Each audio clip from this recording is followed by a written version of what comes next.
جی doctor Tariq فضل چودھری صاحب، آپ کیونکہ منسٹر فار پارلیمنٹری افیئرز ہیں، خبر جو ہے 27ویں ترمیم کی وہ بلاول صاحب کے ذریعے سامنے آئی ہے، کیا آپ قوم کو بتائیں گے کہ 27ویں آئینی ترمیم میں ایکچولی ہے کیا کیا؟ جی بالکل بتاؤں گا جی. جو آغا صاحب نے بات کی ہے اس پہ بھی مختصر سی بات کروں گا، اور شاہرام ترقی صاحب نے جو بات کی ہے، دیکھیں انہوں نے کہا جی کہ اس اسمبلی کے پاس یہ مینڈیٹ نہیں ہے، کیونکہ اس کا جو مینڈیٹ ہے اس پہ ایک سوالیہ نشان ہے. گزارش یہ ہے کہ یہ فیصلہ کرنا کہ یہ اسمبلی اس سے پچھلی اسمبلی، اس سے پچھلی اسمبلی، فارم 45 تھا، 46 تھا، 47 تھا، 48 تھا، یہ فیصلہ کرنا عدالتوں کا کام ہے، اور عدالتیں فیصلہ کر رہی ہیں اور انہی سے آپ فیصلے لیں. اگر ہم ایک دوسرے کو الزام دیتے رہیں گے تو اس سے پہلی اسمبلی کو ہم RTS زدہ اسمبلی کہتے رہے ہیں، اس سے پچھلی اسمبلی کو پریزیڈنٹ زرداری RO زدہ اسمبلی کہتے رہے ہیں، اس سے پیچھے بھی چلے جائیں، ہر اسمبلی کے اوپر ایک چھاپ رہی ہے. لہٰذا یہ چھاپ ایک دوسرے کے اوپر ہم نہ لگائیں، عدالتوں کو فیصلہ کرنے دیں. دیکھیں کتنی کانسٹیچوئنسیز ہیں، کتنی پہ آپ کی ریٹ پٹیشنز پینڈنگ ہیں، اس کے بعد پتہ لگے گا کہ یہ اسمبلی کیا ہے، اس کے پاس کتنا مینڈیٹ ہے. اور بالکل اس سے پہلے جو اب میں آتا ہوں کہ جی آئین کہ اس پہ امینڈمنٹ ہو سکتی ہے یا نہیں ہو سکتی. دیکھیں ہم کوئی بھی کوئی گھڑی لیں، گاڑی لیں، فریج لیں، اس کے ساتھ ایک مینول آتا ہے جو اس کو چلانے کا طریقہ ہوتا ہے. پاکستان کو چلانے کا جو مینول ہے اس کا نام آئین ہے. دنیا کو جو چلانے کا مینول ہے اس کا نام قرآن پاک ہے. اس میں کوئی تعریف نہیں ہو سکتی، یہ ہمارا ایمان کا حصہ ہے. لیکن یہ باقی جو مینولز ہیں نا، اس میں وقت کے ساتھ ضروریات، چینجنگ سرکمسٹانسز کو دیکھتے ہوئے چینجز ہوتی ہیں، اور وہی پاکستان کے آئین کے ساتھ 26 ہو چکی ہیں اور 27ویں ہونے جا رہی ہے. اور اس میں جو آغا صاحب نے کہا قطعی طور پہ ہم صوبوں کو کمزور نہیں کرنا چاہتے، لیکن جو اس وقت پاکستان کو خطرات درپیش ہیں، آپ مجھے یہ بتائیں کہ کبھی کسی ٹاک شو میں آپ نے سنا ہے کہ پاکستان کی آبادی جو ہے وہ پاکستان کے لیے ایک سب سے بڑا خطرہ ہے آئندہ آنے والے دنوں میں؟ اس وقت آپ 25 کروڑ کو کراس میں نے کر اس چکے پہ ہیں. بہت شو کیے ہیں، الحمدللہ کیے ہیں. میرا شو ہونے کی وجہ سے سپریم کورٹ نے نوٹس لیا اور سپریم کورٹ نے کہا یہ پاپولیشن بمب ہے. یہ بڑی اچھی بات ہے کہ اس کے اوپر اویئرنیس آپ نے دی، یا باقی بھی لیکن یہ بات میڈیا کافی نے اگر پرانی دی ہے. تو اب اگر اس کے اوپر بات کی جائے کہ یہ کتنا اختیار صوبوں کے اوپر، صوبوں کے پاس ہے آبادی کو کنٹرول کا، اور کتنا اس میں مرکز نے اپنا کام کرنا ہے، کیا کوئی غلط بات ہے؟ کیا ملک میں اس وقت جو دہشت گردی ہے، ملک میں اس وقت جو ایکسٹریمزم ہے، اس کے پیچھے اگر جہالت ہے اور تعلیم کا عام ہونا نہ ہے، اور اس میں مرکز کتنا اپنا کردار ادا کر سکتا ہے بہتر طریقے سے جو آج سرکمسٹانسز ہیں، صوبوں کو مزید ہم کیسے اس میں مدد کر سکتے ہیں، سلیبس کیسے ہم ہارمنی پیدا کر سکتے ہیں، اس میں بات کرنے میں کوئی حرج ہے؟ آپ کے جو لاجک ہے، آپ کے دلائل کی روشنی میں میں یہ سمجھاؤں کہ آپ کہہ رہے ہیں کہ تعلیم اور پاپولیشن پلاننگ کو صوبوں سے واپس وفاق میں لانا وسیع تر قومی مفاد کے عین مطابق ہے، یہ کہہ رہے ہیں؟ دیکھیں میں واپس لانے کی بات بالکل نہیں کر رہا، میں اس میں ان ریفارمز کی بات کر رہا ہوں. ایون آپ ہیلتھ کو لے لیں، گو کہ ابھی اس وقت سبجیکٹ میں نہیں ہے. ایز اے ڈاکٹر میں آپ کو بتاؤں کہ 28 جو ہماری 18ویں ترمیم ہوئی ہے، اس سے پاکستان میں ہیلتھ کو نقصان پہنچا ہے. میں خود چونکہ پریکٹسنگ ڈاکٹر رہا ہوں. آپ نے ایک نیشنل پالیسی ہوتی ہے، کیوں پاکستان اس وقت دنیا کا واحد ملک رہ گیا ہے جس میں سے پولیو ختم نہیں ہو رہی؟ اب اگر حکومت کا وزیر پیپلز پارٹی کے ساتھ بیٹھ کے کہہ رہا ہے کہ 18ویں ترمیم سے ہیلتھ کو نقصان ہوا ہے، تو اس میں تو میرے سوال کا جواب کون دے گا کہ افریقہ میں، آپ کے افغانستان میں پولیو ختم ہو گئی ہے، پاکستان میں ختم نہیں ہو رہی؟ وجہ اس کی یہ ہے کہ وہ وفاق کے پاس ہے ہی نہیں. پولیو آج بھی وفاق کی منسٹر اس کو لیڈ کرتا ہے، اسی لیے آپ نے دیکھا کہ دیکھیں وفاق کے منسٹر لیڈ کرتا ہے کاغذوں میں. نو وے آپ دیکھیں ہم پولیٹیکل ورکر ہیں. یار مجھے بات کرنے دینا، آگے مجھے بات کریں، پھر آپ پورا ٹائم لیں. اس وقت میں صرف آپ کو ایک نقطہ بیان کیا ہے. کئی ایسی چیزیں ہیں آپ کی جو انڈیمک کی شکل میں آتی ہیں. کرونا آیا، اس میں وفاق کا میں سمجھتا ہوں میجر رول تھا. صوبوں نے تعاون کیا، آپ نے کنٹرول کیا.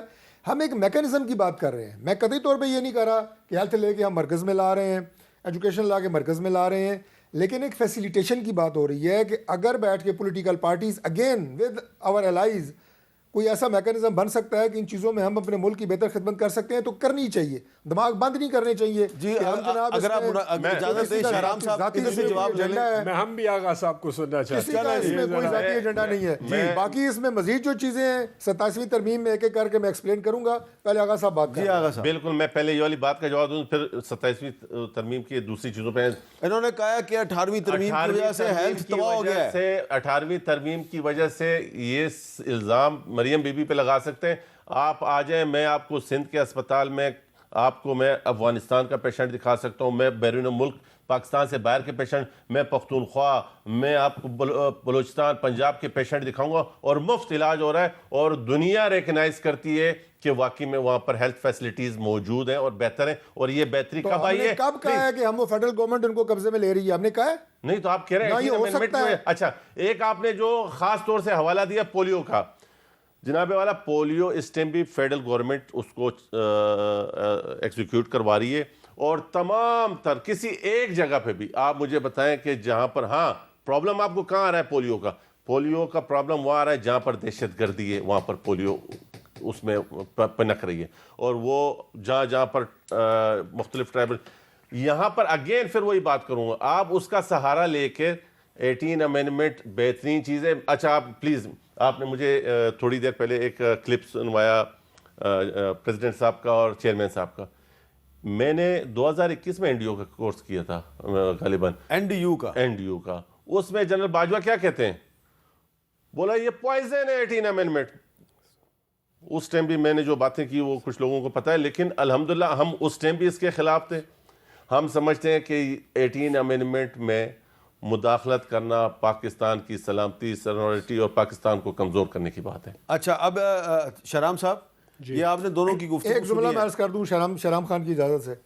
18ویں ترمیم کو 27ویں ترمیم میں رول بیک نہیں کیا جا رہا. بس یہ اچھی بات ہے, بالکل یہ بات ویل ڈن, کرسٹل کلیئر ہونی چاہیے. چلیں, اب یہ جو بات انہوں نے کی ہے تو کیا اس سے سوال ہے میرا, یہ تو اچھی بات آ گئی. میں نے صرف ایک سوال کیا ہے آن دی بیس آف مائی آبزرویشن, یہاں جو گفتگو ہو رہی ہے, کیا آپ کو ایسا لگ رہا ہے کہ پیپلز پارٹی نے ایک بڑا ہی بھرپور سخت موقف لے لیا 18ویں ترمیم پہ, اور پیپلز پارٹی یہ کہہ رہی ہے ہم اس کو رول بیک نہیں کرنے دیں گے, اور ڈاکٹر طارق فضل صاحب کہہ رہے ہیں کہ نہیں رول بیک نہیں ہوگی, تو آپ کو لگ رہا ہے کہ الٹیمیٹلی 2-3 دن میں ان کا کوئی کمپرومائز ہو جائے گا, آپ مخالفت کرتے رہ جائیں گے, 27ویں ترمیم منظور ہو جائے گی؟ دیکھیں آغا صاحب کے جو سٹانس ہے, اگر یہ اس کو ڈیفینڈ نہیں کریں گے تو ان کی سیاست کو بہت ہی بڑا دھچکا لگے گا, کیونکہ ان کی پارٹی ڈے 1 سے 18ویں ترمیم پہ کریڈٹ لیتی ہے, اور فیکچوئل ہے سامنے بیٹھے ہوئے ہیں. اگر یہ اس پہ بیک آف کریں گے تو ان کو بہت نقصان ہوگا پولیٹیکلی. جہاں تک آپ کی بات ہے, لیکن میں آپ کو یاد دلا دوں کہ انہوں نے پیکا ایکٹ 2025 پہ بیک آف کیا. یہ ہمیشہ کہتے تھے ہم آزادی صحافت کے حامی ہیں, انہوں نے بیک آف کیا. کیا یہ اس پہ 18ویں ترمیم پہ بھی بیک آف نہیں کریں گے؟ میں آپ کی اسی بات پہ آ رہا ہوں کہ یہ تو ان کے حوالے سے جو ان کا سٹانس ہے, لیکن میں آپ سے ٹوٹلی ایگری کرتا ہوں کہ یہ بالکل مانیں گے, جس طرح 26 پہ مانیں, جس طرح پیکا پہ مانیں, جس طرح باقی چیزوں پہ مانیں. دیکھیں ان کا جو اکٹھا ہونا ہے, ان کی پولیٹیکلی بالکل ایک ڈیفرنٹ وہ ہے. آغا صاحب نے ایک مزے کی بات کی کہ جی ہم بچانا چاہتے ہیں. آپ کیا بچانا چاہتے ہیں؟ مطلب اتنے بڑے کہہ رہے ہیں ہم سسٹم کو بچانا چاہتے ہیں. سسٹم کیسے بچے گا؟ سسٹم انصاف سے بچے گا, سٹینڈ سے بچے گا, سسٹم اصولوں سے بچے گا, سسٹم چوری پہ پردہ ڈالنے سے نہیں بچے گا. اور وہ بھی مینڈیٹ کا, اور وہ بھی وہ پارٹی جو کانسٹیٹیوشن پہ یقین رکھتی ہے, جو آئین پاکستان کا کریڈٹ لیتی ہے, جو ذوالفقار علی بھٹو جو بہت ہی بڑے عظیم, اللہ بخشے سارے جو لوگ اس دنیا میں نہیں ہیں, تو اگر اس کو دیکھا جائے اور آج کی پالیٹکس کو ان کا دیکھا جائے, ہم تو ان کو ابھی بھی کہتے ہیں کہ ان کے جو کرتوت ہیں وہ تو ہیں ہی جو نون لیگ کے ہیں, ان کی پالیٹکس بھی غرق ہوگی. ان کو چاہیے کہ اپوزیشن میں ہمارے ساتھ بیٹھیں, ہمارے ساتھ سٹینڈ لیں. جب یہ آپ کو کہتے تھے کہ نہیں آپ حکومت بنا لیں تو آپ نے حکومت نہیں بنائی. حکومت کیوں نہیں بنا رہے تھے؟ یہ بڑے مزے کا آپ نے سوال کیا, اور میں نے نوٹ بھی کیا جب انہوں نے کہا ہم اس حکومت کا کیوں, اس حکومت کو ہمارا اسٹیٹ ہمیں مینڈیٹ ہی چرایا گیا, 2/3 میجورٹی کو چینج کر دیا مائنورٹی میں, اس سے ہمارے لوگوں کو نائل کیا. یہ کتنا افسوس کی بات ہے. اور مطلب یہ پالیٹکس ہو رہی ہے جہاں پہ آپ دیکھ لیں کہ جی ہماری ریزرو سیٹیں ہماری, ہمیں لوگوں نے ووٹ دیا نا, جو بچا کچھ ہے اس کے حساب سے وہ سیٹیں بھی ان دو بڑی پارٹیوں نے اور باقی بڑی پارٹیوں نے لی. یہ سیاست اخلاقاً یہ ہونا چاہیے تھا کہ چلے نون لیگ نہ ہی لیتی, کیونکہ ان کا تو ان سے تو ہمارا اختلاف جو ہے کہ جی پورا, تو پیپل پارٹی کو یہ چاہیے تھا یہ بتاتے کہ جی یہ کیونکہ یہ پی ٹی آئی کی سیٹیں ہیں, میں اس سے کوئی فرق نہیں پڑتا, میں لیتا ہی نہیں. یہ بڑا پن دکھاتے نا. نہیں ہوا. ڈاکٹر صاحب نے ایک بڑے مزے کی بات کی کہ جی ہم عدالتوں کے پاس جائیں. دیکھیں کون سی عدالت کے پاس جائیں؟ ٹریبیونل میں آپ سسٹم کو کنٹرول کرتے ہیں. آپ ہلکے 2 3 4 وہ جو عمران خان 2013 میں کہتے تھے, میں ابھی یہ کہہ رہا ہوں, ان کی بات ریپیٹ کر رہا ہوں. آپ حلقے کھولیں, آپ میاں صاحب کا, نواز شریف صاحب کا حلقہ کھول دیں, پشاور میں ایک حلقہ کھول دیں, ایک دوسرے ہم 3 4 حلقے چوز کر لیں اور اس کا اوپن آپ میڈیا ٹرائل اوپن کر کے اس کو کھولیں. اگر میں آپ کو اس کے آپ کے پروگرام میں کہتا ہوں, اگر وہ چیزیں ثابت نہ ہوئی جو ہم کلیم کرتے ہیں, تو پھر مطلب ہمارا جو نہ بیان ہے, ہماری پیپلز پارٹی کی جتنی سیٹیں اس میں اختیار دے رہا ہوں, جو سے بولے کل ہم آپ کے ساتھ تیار ہیں. دیکھیں میں ایک بات کروں. آغا صاحب نے بڑی مزے کی بات کی. آغا صاحب آپ یہ بات کر رہے ہیں, ٹھیک ہے آپ کہہ رہے ہیں اور آپ کا بڑا پن ہے کہ آپ کھول دیں. آپ ادھر جو ایک غلط کام ہو رہا ہے اس کو آپ کیوں سپورٹ کر رہے ہیں؟ آپ غلط نہیں کہہ رہے, ہم نے تو کہا کہ اس کو غلط ہے, اس کو آ جاؤ, آپ آ جاؤ, آپ اقتدار میں آ کے اس کو صحیح کرو. نہیں دیکھیں, ہم چاہتے ہیں کہ ہمارا مینڈیٹ ہمیں ملے. ہم نے میجورٹی 2/3 سے ہم نے میرا سوال آپ سے یہ تھا کہ آپ کو کیا لگ رہا ہے کہ پیپلز پارٹی بالکل کرے گا, بالکل پیپلز پارٹی سپورٹ کرے گی اس کو. پچھلے 18 مہینے میں ایگزیکٹلی یہی ہوا ہے, اور یہ ان کی مجبوری ہے کہ یہ کریں گے. وہ مجبوری آپ کو بھی پتہ ہے. اچھا جی, یہاں پہ